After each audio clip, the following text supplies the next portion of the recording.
বাবা, আমি আজ পর্যন্ত মুখ ফুটে কোনোদিন কিচ্ছু বলিনি, কিন্তু আজ আমি বলতে বাধ্য হচ্ছি। আমার ছেলের কি সংসার করা হবে না বাবা? আপনি তো পিলুকে দায়িত্ব দিলেন যে মল্লারের বউকে নিয়ে আসার জন্য, কিন্তু এখনো তো সে এলো না। আর কখন বউ বরণ করবো বাবা? তার মানে ওই মেয়ের জেদি বজায় থাকলো। আমি বুঝতে পারছি না মল্লার এই মেয়ের সঙ্গে কি করে সংসার করবে বাবা। আরে ওকে আনতে দাও না আগে। আমার নাতি অত মেনিমুখ নয়, ঠিক একটা না একটা উপায় বার করে ওই মেয়েকে বাগে আনবে।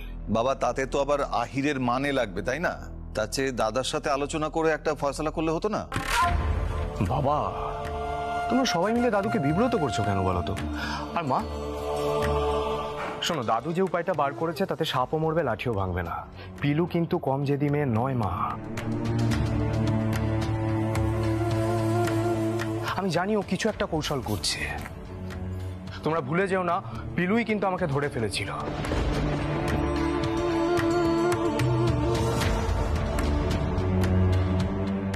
দাদু ওকে যে দায়িত্বটা দিয়েছে সেই দায়িত্বটাও পালন করবেই, কারণ ও চেষ্টা করছে দাদুর চোখে ভালো হওয়ার।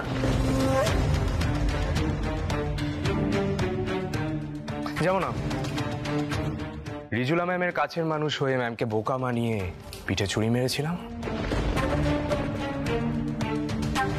পিলুও তেমনই মতলব বাড়ছে। ও রঞ্জাকে এ পরিবারে আনবি।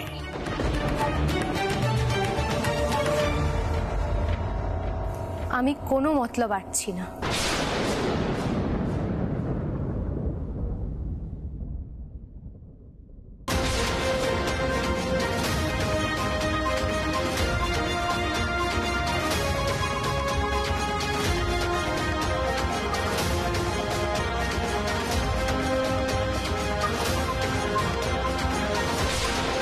দাদু, আমি চাই এই সংসারও সুখের হোক, শান্তি আসুক।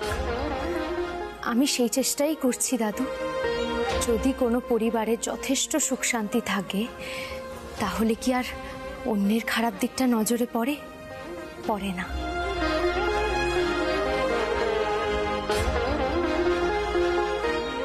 আমার মতলব একটাই,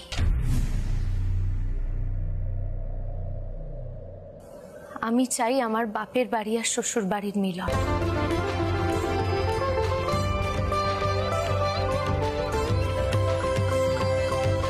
এত বড় বড় চিন্তা তোমার করতে হবে না নাতবু।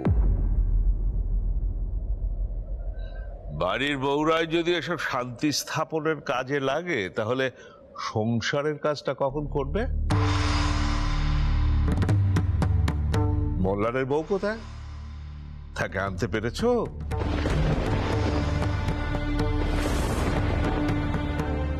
মাথা একদম ঠান্ডা রাখতে হবে। দাদু বাড়ির বড়, উনি কিছু বললেই উত্তর দেওয়া চলে না। বাবা তোমাকে কিছু জিজ্ঞেস করছেন। দাদু, কাল এসে ভাত কাপড় নেবে বাড়ির ছোট বউ, তাতে হবে না? আজকের দিনটা যদি ওনাকে একটু সময় দেন। বুঝলাম, তুমি নিজের কাজটুকু করতে পারো না, তাই এখানে এসে শান্তি স্থাপনের ভাষণ দিচ্ছিলে।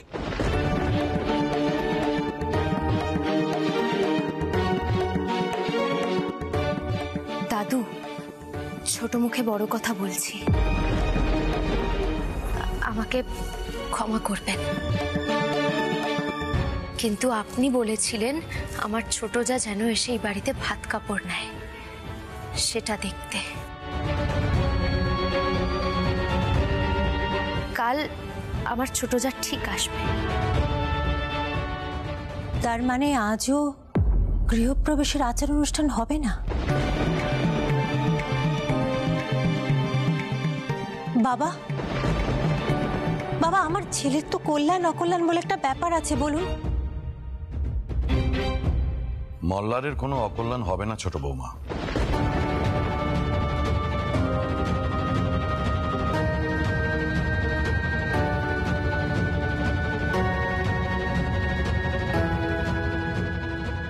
বলছিলাম বাবা, বিয়েটা যে একটা অস্বাভাবিক পরিস্থিতির মধ্যে হয়েছে সেটা তো আশা করি আপনি মানবেন। আর মল্লারকে সংসারটা করতে হবে রঞ্জার সঙ্গে, তাই বলছিলাম সবসময় জোরাজুরি করলে কি সুস্থভাবে সংসারটা করা সম্ভব হবে? ঠিক আছে দাদা, আমরা বুঝতে পেরেছি। আসলে আহির পছন্দ করছে না, তাই তুমিও এখন সুরমণ্ডলের দিকে ঝোল টেনে কথা বলছো, তাই তো? তোর কি মনে হয় আমি এটা করব?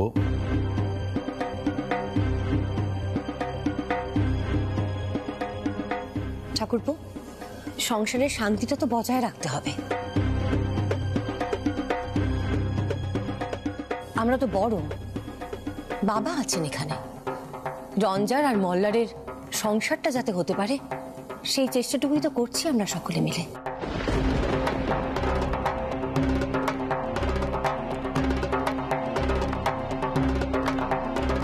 তবে বাবা, এটা ঠিক যে দিনকাল অনেক পাল্টে গেছে। রঞ্জাকে ভালোভাবে বোঝাতে হবে, জেদাজেদি করলে হবে না। এত খাচর খাচর ভাল লাগছে না। এত কথা হচ্ছে কেন এইসব ব্যাপারে? বেশ, কাল সকালে যেন বড় নাতবউ নিয়ে আসে ছোট নাতবউকে। আর এখন এই নিয়ে কোনো কথা হবে না। কাল যদি ছোট নাতবউ কোনো বেগরবাই করে তাহলে আমরা নিজেদের মতোই ব্যাপারটা সামলাবো। দেখো, তখন যেন তোমাদের ছেলে একটা কথাও না বলতে আসে, বাস।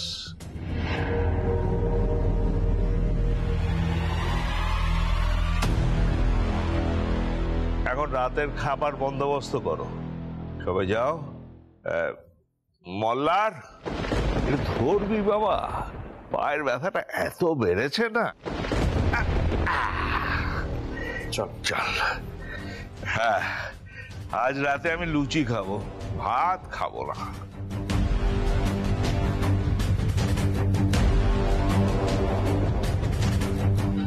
কাল যদি ছোট নাতবউ কোনো বেগরবাই করে তাহলে আমরা নিজেদের মতোই ব্যাপারটা সামলাবো।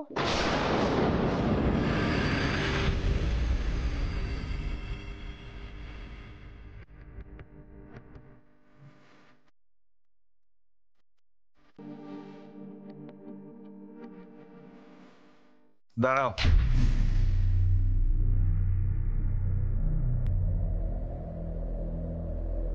সব্যসাচী, কি ব্যাপার? এই আহির এলো না তো খেতে? আমি তো ছেলে নাতি সকলের সঙ্গে একসঙ্গে বসে খাই। এসে যাবে এখনই। বাবা, আহির নিজের মতো খেয়ে নেবে ক্ষণ, আপনি শুরু করুন। বললাম না আমি একসঙ্গে বসে খাই। আমার বড় নাতি আহির আজকে পরিবারে ফিরে এলো, আমি কি তার সঙ্গে বসে খেতেও পারবো না? দাদা, আহির এটা কি শিক্ষা পাচ্ছে? আশ্চর্য, মল্লার এরকম করলে তো আমি ছেড়ে কথা বলতাম না। আমি কি সেই রকম অবস্থায় আছি সুকুমার? সবসময় এই ধরনের কথা বলে আমাকে আঘাত করার অর্থটা কি আমি কিন্তু বুঝি না।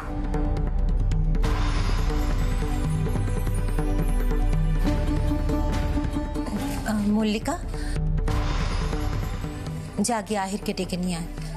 মল্লার খেতে বসে গেছে, না হলে ওই যেত। না হলে বাবার আবার আজকে খাওয়াই হবে না। যা।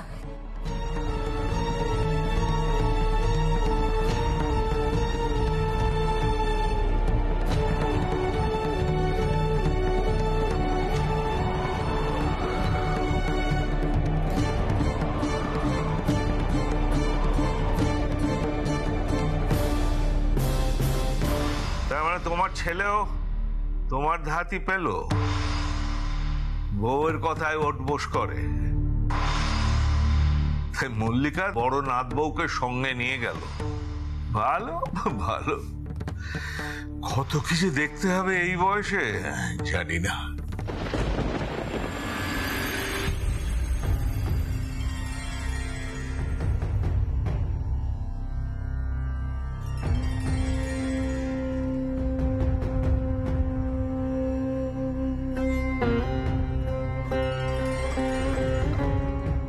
দিদিভাই, কখন ফিরলে মামার কাছ থেকে? ও দিদিভাই, চলো না, কিছু খেয়ে নেবে, চলো না। মামা কোনো উপায় বলতে পারলো বৌদি? কোনো উপায়?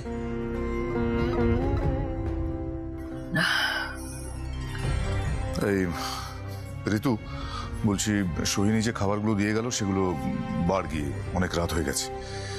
রঞ্জা খাবে না বললো, অনেকবার করে ডাকলাম কিন্তু এখন তো সাড়াও দিচ্ছে না। এই ব্রিজুলা, তুমি গিয়ে একবার দেখো, মানে কিছু না খেলে তো অসুস্থ হয়ে পড়বে মেয়েটা। থাক না আদিত্য, বিরক্ত করো না ওকে। একটা রাত না খেলে কিছু হবে না। আমিও আর পেরে উঠছি না, তোরা খেয়ে নে ঋতু। আমি শুভ। আরে সারাদিন তো কিচ্ছু খাওনি, এত ভেঙে পড়লে কি করে চলবে বলো তো? ভেঙে পড়বো না তো কি করবো বলবে আদিত্য? চোখের সামনে দেখলাম ওরা সুরমণ্ডলের বোর্ডটাকে নামিয়ে দিচ্ছে, শুনতে পেলাম কানে ওরা বলছে বাবার ছবিটাকে নামিয়ে দিতে। কিচ্ছু করতে পারলাম না, কিচ্ছু করতে পারলাম না। আমি বুঝতে পারছি না। এদিকে মামাও হাত তুলে দিল, বলল কিচ্ছু করা যাবে না। আমি জানি না আমি কি করবো আদিত্য। আরে বাবা, না খেয়ে দিয়ে কি কোনো কিছু সুরাহা হবে?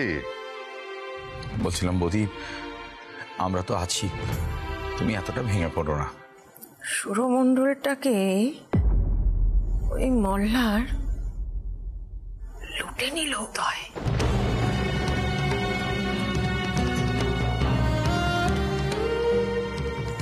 শুধু তাই নয়, আমার পার্সোনাল অ্যাকাউন্টেরও কত হিসেব পাচ্ছি না জানো। সরিয়ে ফেলেছে ও, বুঝতে পারছি ওই সরিয়েছে, কিন্তু কি করে, কখন এসব কাজগুলো করলো, এত জোচ্চুরি কখন করলো টেরই পেলাম না, বুঝতেই পারলাম না।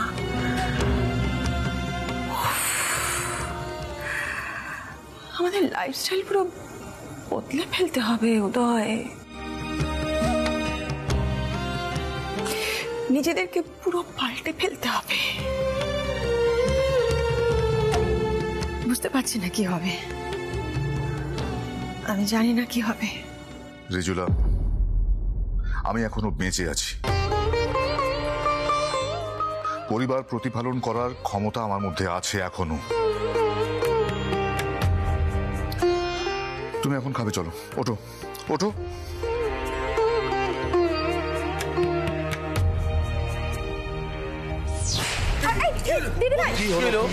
মাথা ঘুরছে, আমি বলেছিলাম। আরে পেটে কিছু নেই তো, চলো ওঠো। আস্তে দিদি ভাই, আস্তে।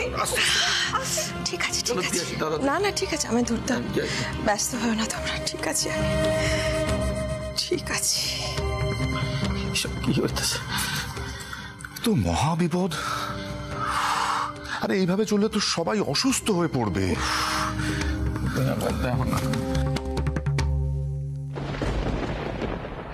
মানে একের পর এক হয়ে গেছে।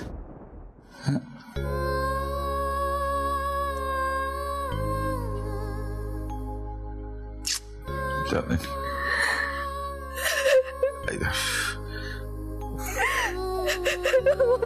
আরে ঋতু রানী, কি যে করো তুমি, আমার রায় বাগিনি। যদি এরকম করো তাহলে কি করে হইব? চুপ করো ঋতু রানী, চুপ করো। জানো, ছোটবেলা থেকে আমি দিদি ভাইকে কোনোদিন এরকম ভেঙে পড়তে দেখিনি। দিদি ভাই তো সবসময় চেঁচামেচি করে, হম্বি তম্বি করে। ওটাই তো আমার দিদি ভাই। এই কি অবস্থা হলো দিদি ভাইয়ের? না উদয়, আমাকে না এই পরিবারের জন্য কিছু একটা করতে হবে জানো। এটা তো করতাছই তো, মানে পরিবারের জন্যই তো করতাছো, এটা করণের মধ্যে। না না, এইভাবে নয় উদয়, আমি তোমাকে একবার বলেছিলাম মনে আছে আমি একটা বুটিক খুলবো। ওই বুটিক খোলার ভাবনাটা আমি ভাবছি এখন যদি আমি একটা বুটিক খুলি। উদয়, আমি তো পারি শাড়িতে ভালো নকশা করতে, শাড়িতে কাজ করে বাড়ি বাড়ি গিয়ে বিক্রি করব। আর তারপর যখন উদয় আমাদের সুরমণ্ডলটা আমরা ফিরে পাবো তখন বড় করে বুটিকটা খুলবো, কেমন হবে উদয়? সবই ঠিক হইব, তার আগে তুমি খায়ালো, আগে পেটে কিছু দাও, তারপর সব কথা হইব। চলো আগে খায়ালোই, তারপর বুটিক খোলা যা যা আছে সব। না না, তুমি বুঝতে পারছো না, কিছু একটা করতে হবেই। পিলুর যুদ্ধে আমরা সবাই যোগদান করেছি বলে হাত পা গুটিয়ে হাঁ করে বসে থাকবো? বসু মল্লিকরা কবে আমাদের হাতে সুরমণ্ডল তুলে দেবে সেই অপেক্ষায়। না উদয়,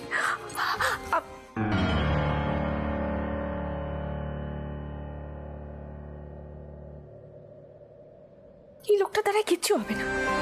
কোনো ব্যাপারে উৎসাহ নেই, ভালো লাগে না, আমার ভালো লাগে না। আমায় ওদের সাথে একসঙ্গে খেতে বসতে বলো না পিলু, আমি যাব না। মা অলরেডি আমায় বলে গেছে, আমি মাকে যা বলার বলে দিয়েছি। আমি তো মল্লিকা দিদিকে নিয়ে এসেছি।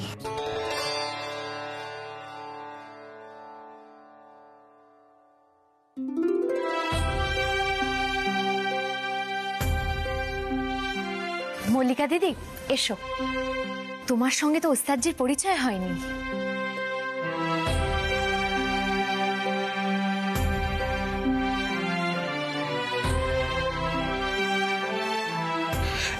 না না ঠিক ঠিক আছে, মানে আসলে আলাপটা নেই তো, সত্যি আলাপ হয়নি। আমি মল্লিকা, তোমার বোন হই।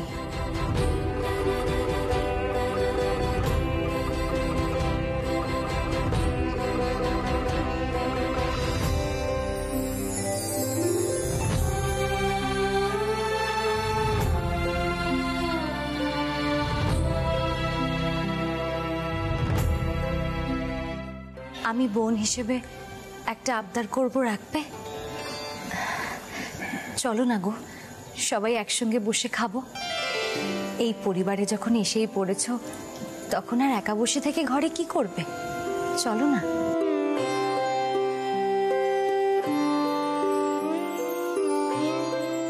বোন আবদার করলে কি আর সে আবদার ফেলা যায়? যাবেন তো ওস্তাদজি?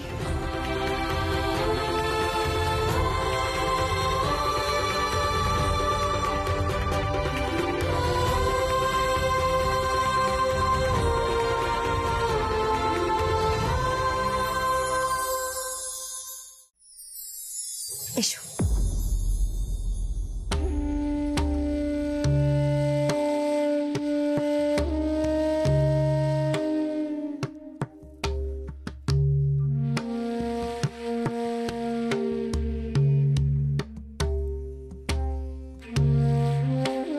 বসো।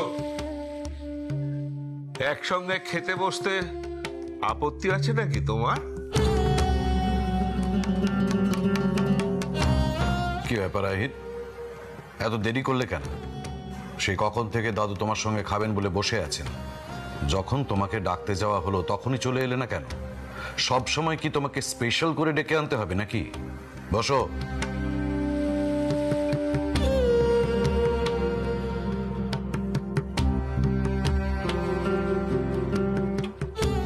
জেঠুমনি, আহিরটা তো এসে গেছে, বসো।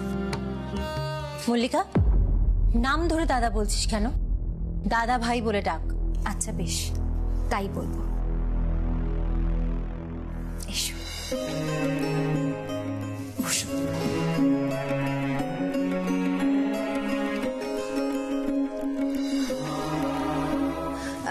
আচ্ছা তাহলে এবার খাওয়া দাওয়া শুরু করা যাক। বাবা, পিলু, বাবাকে লুচি দাও। না, লুচি নতুন করে ভেজে আনো।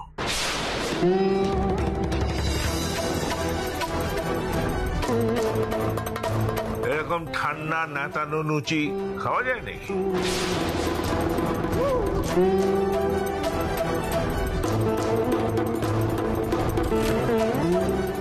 বাবা আমি এক্ষুনি লুচি ভেজে আনছি। তোমাদের বউরা তো আসছে বাড়িতে, সংসারের দায় দায়িত্ব এবার আস্তে আস্তে ওদের দাও।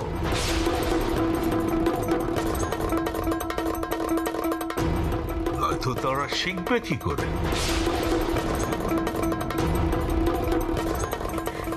কাকিমা আমি যাচ্ছি। চলো পিলু, আমিও যাই তোমার সঙ্গে। এসো রুক্মিণী, তুমি বাকি খাবার বাড়ো, লুচি এক্ষুনি ভাজা হয়ে যাবে। আমাদের পিলু কিন্তু কাজকর্মে একেবারে ওস্তাদ। এসো।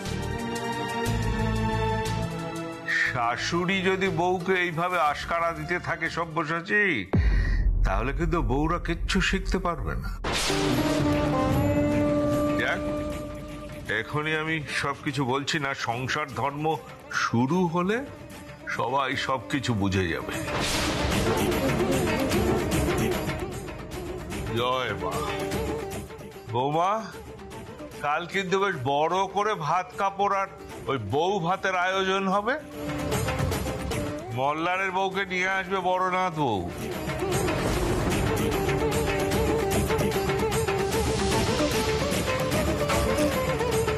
কি যে চ্যালেঞ্জ নিল পিলু কে জানে। আমি সত্যি কোনো মাথা মুন্ডু বুঝে উঠতে পারছি না।